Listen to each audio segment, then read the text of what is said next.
Hi Terry, hope your travels are going well.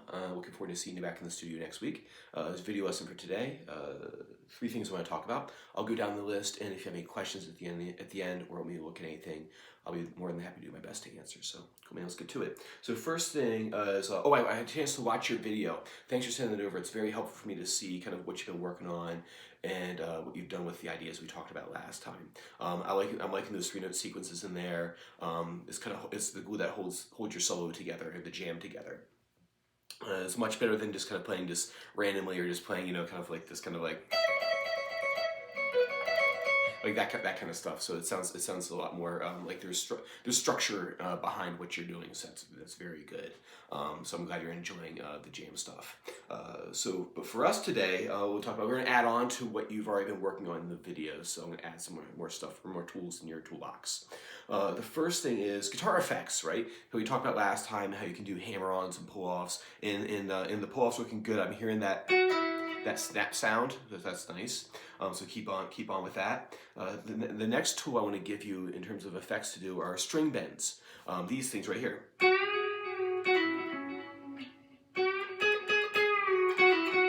Right? So with those, we need to understand a little bit of theory first, a little bit of mechanics, and then application of those things, of the idea.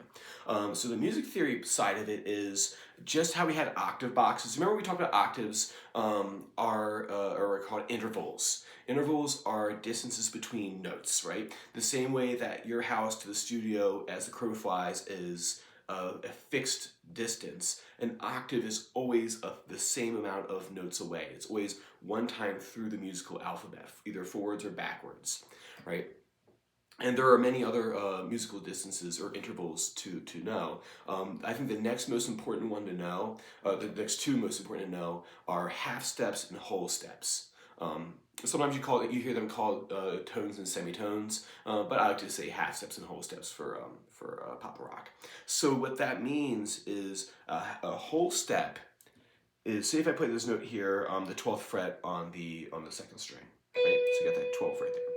If I want to go a whole step up, I go 2 frets higher. That's always and forever how far that is, right? A whole step will always be 2 frets higher or 2 frets lower. You can go either direction in string bend, obviously you're going only in one direction. But if I said, hey man, from that 12th fret, go a whole step lower, I go 2 frets away this way, right? If I say, hey man, play me a whole step, go up a whole step from that note on 12, that B, right? I go up to that C sharp right there because I go B, there's no B sharp, C, C sharp, right? So I have my 0, right? So I haven't gone anywhere with the B. So I have my B, I haven't left anywhere yet, so I haven't traveled any distance. So now I have my 0 right here, right? Since I haven't traveled anywhere. B to B is nothing. It's like you stayed in your same spot. You haven't traveled anywhere. You go to the C, which is, now we've moved somewhere, we've gone 1, and then we go C sharp. So we can say a C sharp is a whole step above B, right? You can do this at any note. So take, for example, the note A. Right? A, we haven't gone anywhere yet, so that's 0. We haven't left the house yet, right? And we go a whole step above A is A sharp, or sorry, a half step above is 1 fret away, A sharp. And then we go a whole step, which is the whole step distance, is we've gone to B now. So we can say A is a whole step above B. And we can also say B is a whole step above A, because if we go backwards, B, we haven't gone anywhere yet, A sharp, A, right? 0, 1, 2, 0, 1, 2. A sharp, B, 0, we haven't gone anywhere yet, 1, we've gone 1 fret away, now we're going 2. I just mentioned too also that there's also half steps. Half step, or a semitone, is just 1 fret away. So if I play this B right here, and I go up 1 fret, 0, 1, I can say that from B to C is a half step, right? Because we've gone 1 fret away. We can go in either direction, same thing as the whole step. We can go either direction. I can go B down to the A sharp, or I can go B to C. Those are both half step distances. So because they've gone 0, B, I haven't gone anywhere yet. We go up we go up a half step. That takes us to C because there's no B sharp, right? And we can go from B back down to A sharp. B, we haven't gone anywhere yet. 0, 1. We've gone 1 fret away. It's a half step down to A sharp. right? So why is all that important to know with string bends? Is because when you bend a string, you don't want to do this, right? I just bend out into space, right? I just throw my string up in the air and pray to God it goes somewhere, right? We always are bending to an intentional target, right? We want to make sure our bend is in tune. So when I bend the string, I don't want to bend to a note that's not in the key of the song, because then it's going to sound out of tune. Now there are blues songs where you bend into the blue note where it's not quite it's not in the key, but it works anyway. And we'll talk more about that later when we get to blues. So when I bend a string, right, I want to bend this B right here to a C sharp for a Fire on the Mountain, because remember, C sharp minor pentatonic, it's in the collection of notes that'll work with this song, right? It's in the key. So when I bend this B right here, I play that C sharp right here on the 14th fret of the second string. Come down here to this B, right? Because it's a B string, one octave, right? B, open B, double dots. You got yourself an octave right there. That's B. And when I bend that B to a C sharp,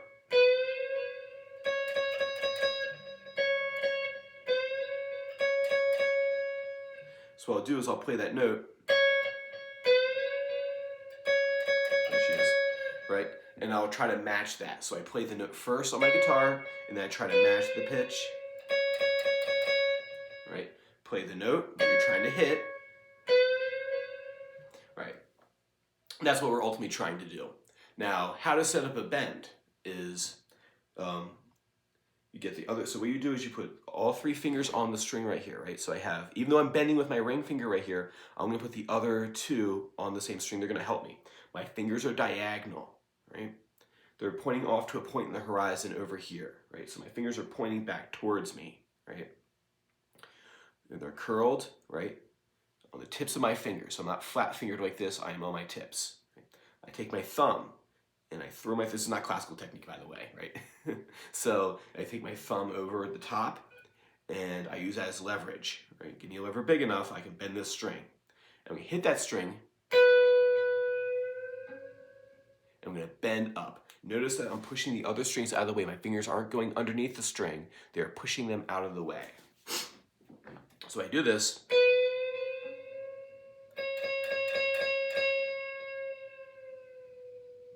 Right? I bend the string up a whole step. Now, what happens if you're having trouble hearing the whole step?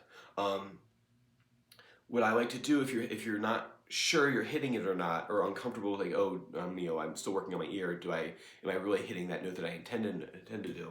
Well, what you can do is you can go to our friend YouTube, where you can get both a great education and rock your brain. And I go over here and I go, okay, I'm going to type in the note I'm aiming for is C sharp, because that's that 2 fret. That's a whole step above the B.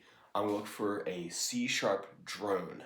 So I'm going to type in C, put the hashtag sharp drone note. C sharp drone note, because that's the note I'm aiming for. And any of them will do. You'll find a bunch of hippie ones in here where they're like you're supposed to meditate to them and stuff, and like you're aligned with the universe or something. I'm not sure how that works, but if it works for people, then it's great. But what we're going to use it for is a target note. This one here has a cute picture of a kitten in it, so I'm going to click that one.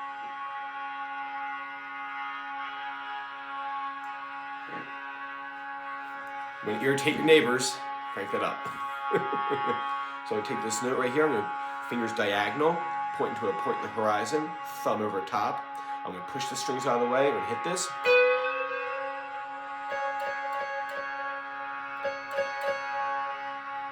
What I'm listening for is the wobble. I can hear that note against that backtrack right there. It gets more intense as I approach the note, and then I hear them line up together. The universe has aligned. The stars have aligned. There she is.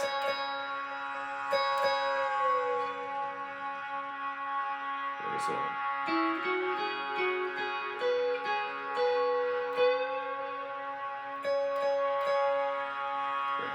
So see what I did there was I combined the 3-note sequence with the bend. So once you're comfortable with bends, then what you do is you go 1, 2, 3, 1, 2, 3, 1, 2.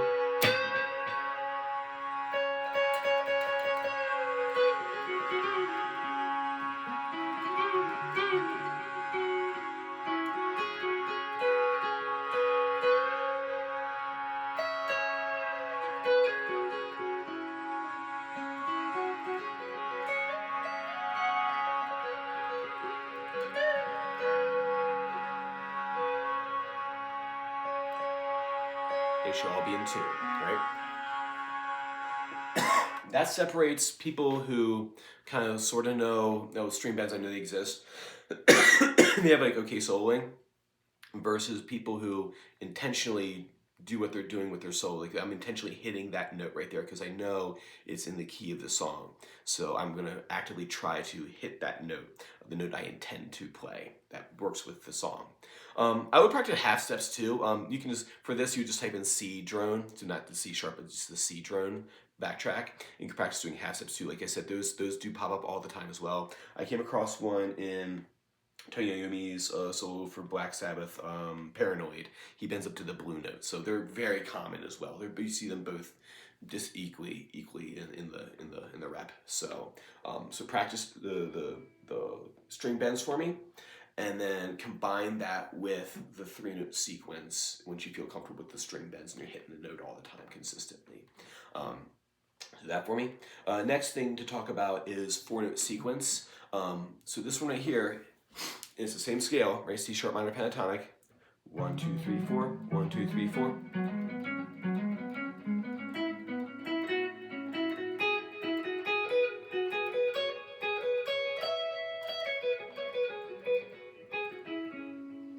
Right? There's we go usually through the numbers of sequences. You do 2-note sequence all the way through 5-note sequence, and when you get to the other scales, we'll have longer ones. My teaching point is, or my philosophy of this is like you should, before you move on to another shape of a pentatonic scale, you should be able to play either like 2 or 3 different sequencing patterns with a box before I'm ready to move the student on to the next one.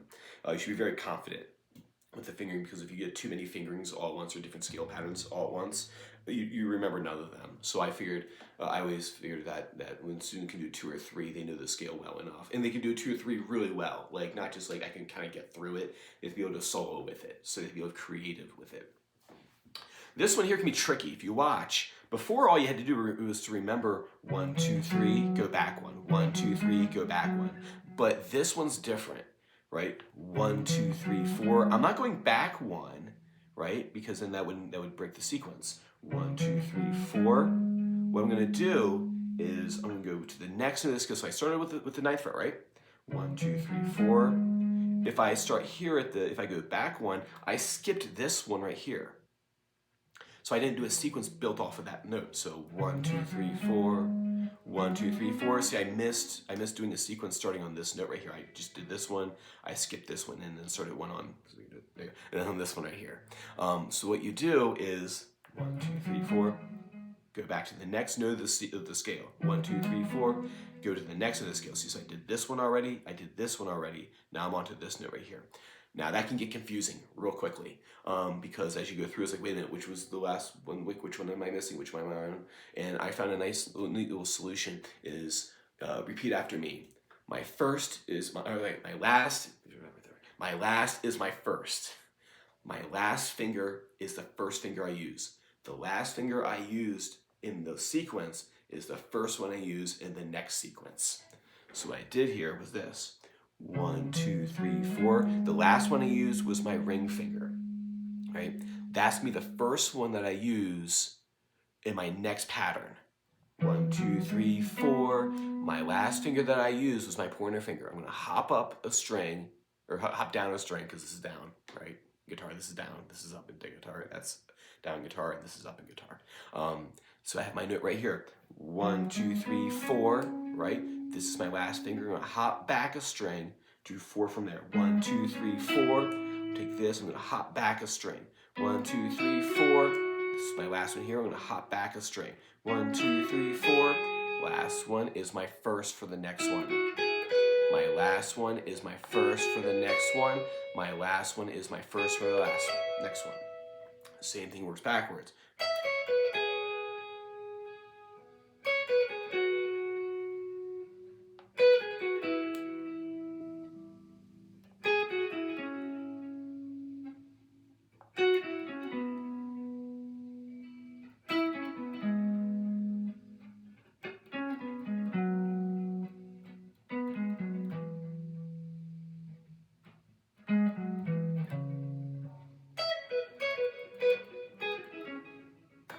1, 2, 3, 1, 2, 3, 4.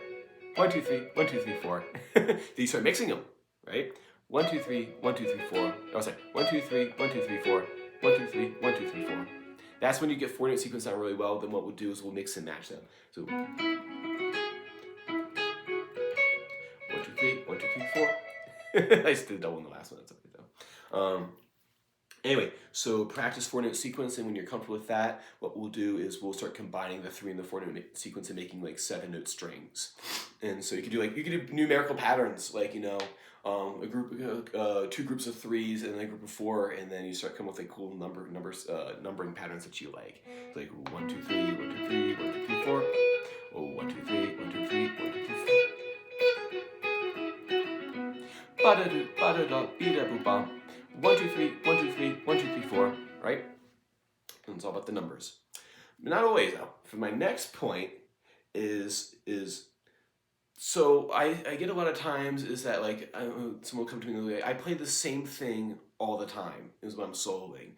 They get kind of frustrated at the fact that all their soloing sounds kind of the same. And that's because we play just kind of what falls on our fingers. We don't go outside our comfort zone, especially with rhythm, right? I get a lot of times people just play straight rhythm. Ba da da da da da da da da da da 1, 2, 3, 1, 2, 3, 1, 2, 3, things like that. So in soloing, it's very easy for me to do something like this. Get back to my Fire on the Mountain.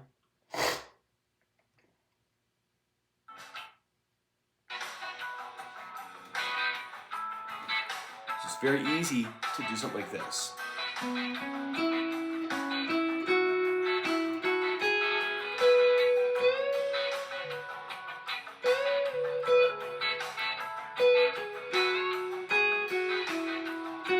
Which is totally fine for someone who's first learning how to do this kind of stuff.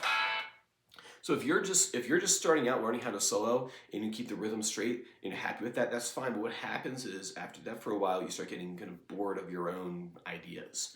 And one thing we can do to help spice up your solo playing is the rhythm guide. It's a great way to break out of a rut. Now, it's gonna be silly, but trust me, this effing works, right? So all the great soloists do this. I remember watching a video from the guitarist from Polyphia, Tim Henson, and he's like, they're asking me what he thinks about when he's soloing. He's like, in my head, I'm just like rapping in my head. I'm like speaking in my head, and those are the rhythms that are coming out of my guitar. But how do you start learning how to do that if you've never done that before, and it feels kind of awkward, or you're not sure where to begin? Is the rhythm guide, and I'll send this over in the email over to you. If it doesn't attach, let me know. It's so silly, but it works. If you look at the handout I sent over with this, Rice Krispie treat, chocolate strawberry, cinnamon oatmeal, grape soda, apple pie. What the heck? What's going on here? Like, no, I haven't lost it. What these are rhythms. So if I look at this one right here, chips and guacamole, I can say chips and guacamole. It doesn't mean anything. But if I say it rhythmically though, chips and guacamole, chips and guacamole, tater tot casserole, chips and guacamole, tater tot casserole, right? Those are rhythms that I can use in my soloing so that way I can break out of that rut. So I'm not playing the same straight rhythm all the time. It gets me out of my things I normally fall underneath my fingers and I do something different. So since I'm doing a 3-note sequence, right, I'm gonna pick something with 6 notes in it. So I go, so chips and guacamole is 6 things. You can break them apart too. So say if I wanted to do chocolate, strawberry,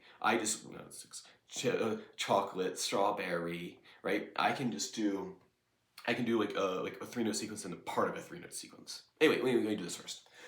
So chips and guacamole is my rhythm that I'm doing. Chips and guacamole, right? I'll go to a string on my guitar and practice doing that so I get the rhythm in my fingers.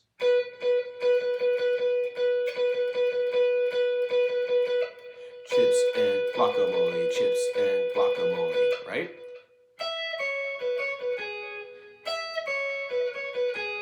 Chips and guacamole, right?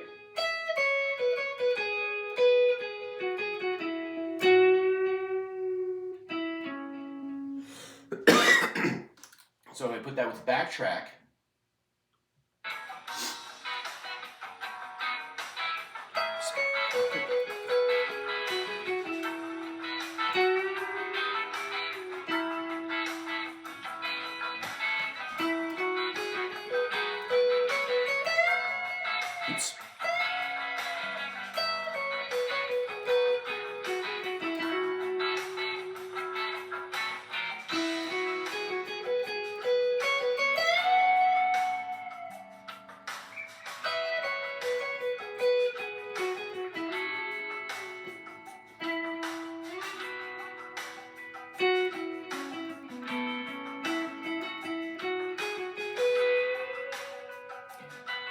I can do partials if I want.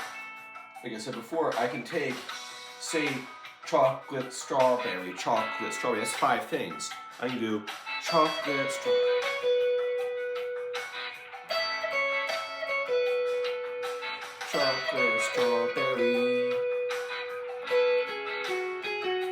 So I'm just chopping 1 note off the 3-note sequence, so you don't have to play the whole thing.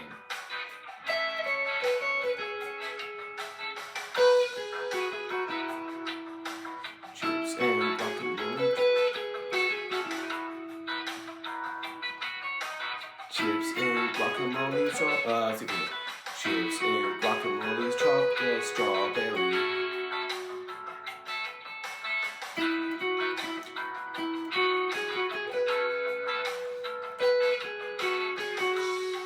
So there I did chips and guacamole and then followed up with this chocolate strawberry. That way it gets me out of the normal rhythms I always play all the time. So it's silly, but it really works. It gets you out of your rut of your rhythmic devices that you always use. So using all the concepts we talked about today,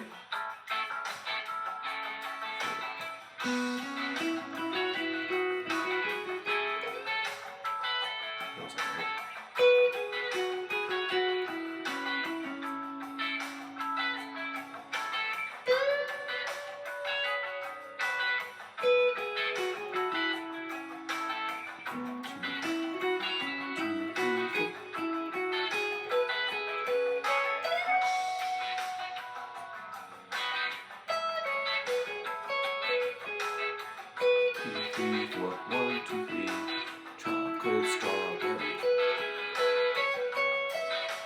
chips and guacamole.